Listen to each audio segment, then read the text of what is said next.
There's no feeling more intense than starting over.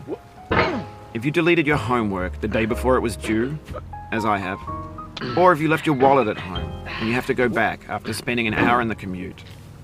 If you won some money at the casino and then put all your winnings on red but it came up black. If you got your best shirt dry cleaned before a wedding and then immediately dropped food on it. If you won an argument with a friend and then later discovered that they just returned to their original view. Starting over is harder than starting up. If you're not ready for that, like if you've already had a bad day, then what you're about to go through might be too much. Feel free to go away and come back. I'll be here.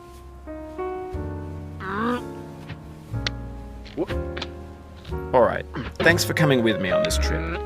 I'll understand if you have to take a break at any point. Just find a safe place to stop and quit the game. And don't worry, I'll save your progress, always. Even your mistakes. This game is a homage to a free game that came out in 2002, titled Sexy Hiking. The author of that game was Jazlo, a mysterious Czech designer who was known at the time as the father of B games. And B games are rough assemblages of found objects. Designers slap them together very quickly and freely, and they're often too rough and unfriendly to gain much of a following. They're built more for the joy of building them than as polished products. In a certain way, Sexy Hiking is the perfect embodiment of a B game. It's built almost entirely out of found and recycled parts, and it's one of the most unusual and unfriendly games of its time.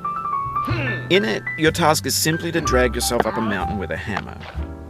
And that act of climbing, in the digital world or in real life, has certain essential properties that give the game its flavor. No amount of forward progress is guaranteed. Some cliffs are too sheer or too slippery. And the player is constantly, unremittingly in danger of falling and losing everything.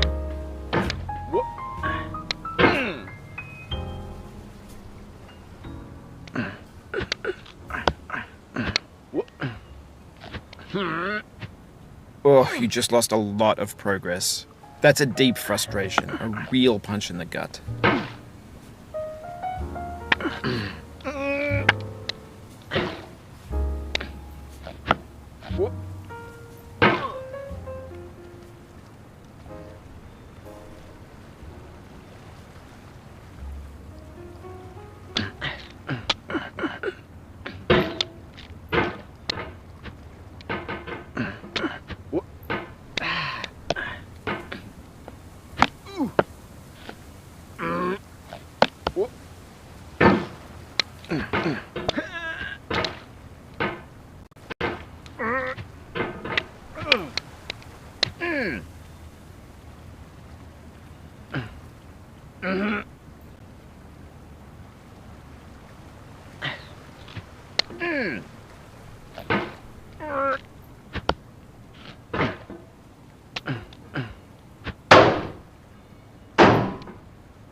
Anyway, when you start sexy hiking, you're standing next to this dead tree that blocks the way to the entire rest of the game.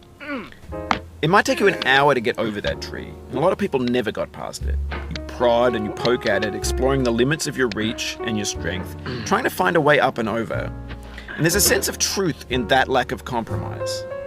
Most obstacles in video game worlds are fake. You can be completely confident in your ability to get through them once you have the correct method or the correct equipment or just by spending enough time. In that sense, every pixelated obstacle in sexy hiking is real.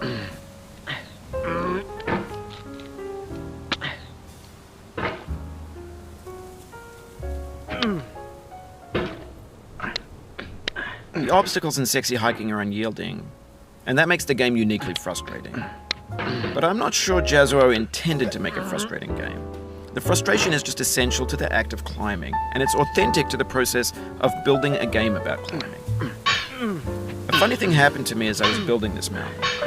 I'd have an idea for a new obstacle, and I'd build it, test it, and it would usually turn out to be unreasonably hard. But I couldn't bring myself to make it easier. It already felt like my inability to get past the new obstacle was my fault as a player rather than as a builder. Imaginary mountains build themselves from our efforts to climb them, and it's our repeated attempts to reach the summit that turns those mountains into something real. When you're building a video game world, you're building with ideas, and that can be like working with quickset cement. You mold your ideas into a certain shape that can be played with, and in the process of playing with them, they begin to harden and set until they're immutable, like rock. And at that point, you can't change the world, not without breaking it into pieces and starting fresh with new ideas.